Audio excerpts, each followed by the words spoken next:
Welcome to the Grad Aid Entry page. Let's review some of the key data elements that are integrated into the page.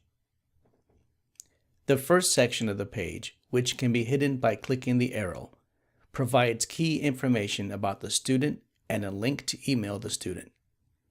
In addition to basic student bio and demo details and the student's photo, you will find links to service indicator holds on the student account, Enterprise eCenter, and student FERPA elections.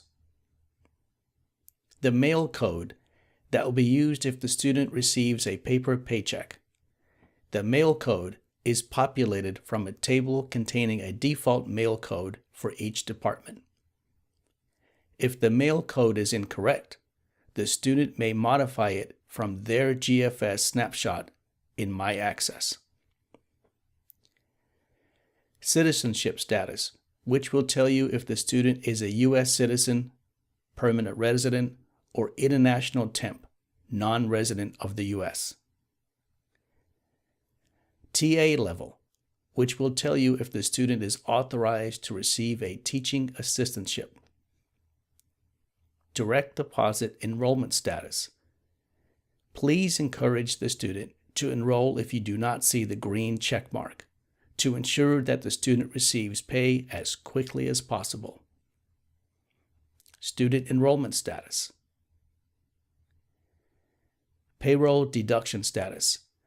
If a student has an active assistantship for the current quarter, she or he can enroll in payroll deduction to have non-tuition charges on the student account paid by deducting equal amounts from each paycheck during the quarter.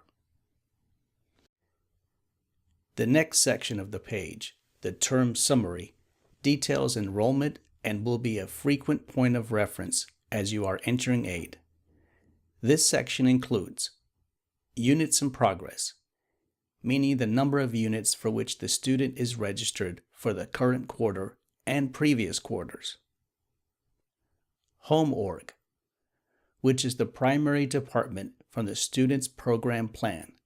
If the student is active in more than one program, you are able to change it here by clicking on the pencil. Tuition category, in which the student is active. This drives the amount of TAL that is applied when you enter an assistantship.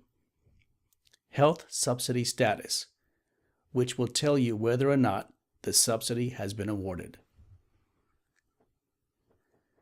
To the right of the term summary, the aid year is displayed.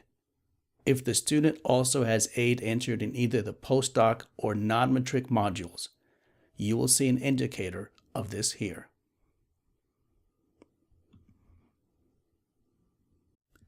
Up next, the all aid summary, a summary of all approved and pending approval aid entered for the academic year, categorized by type of aid.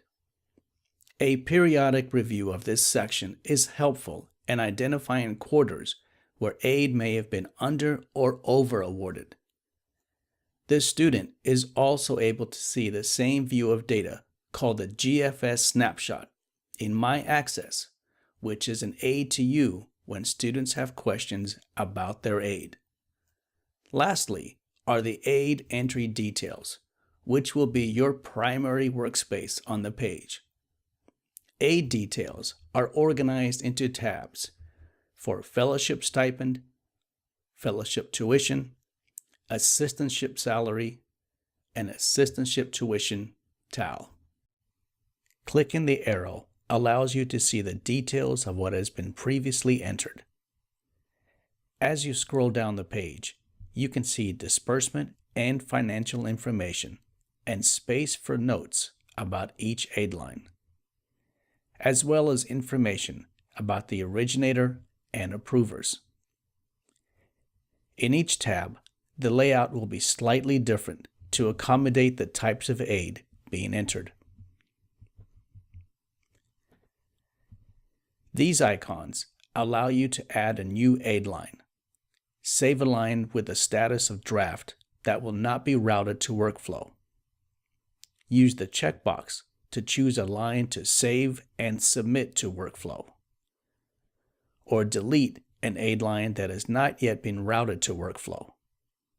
Reset allows you to delete entries that have not yet been saved. Building on the previous sections, before you begin entering aid, gather the following information. Types of aid to be awarded to the student. Amount of aid, including number of hours per week if paying an assistantship. PTAs to be charged for the aid.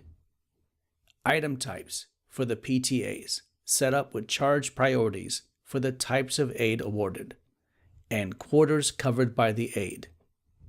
Now, we will move on to aid entry to conclude this course.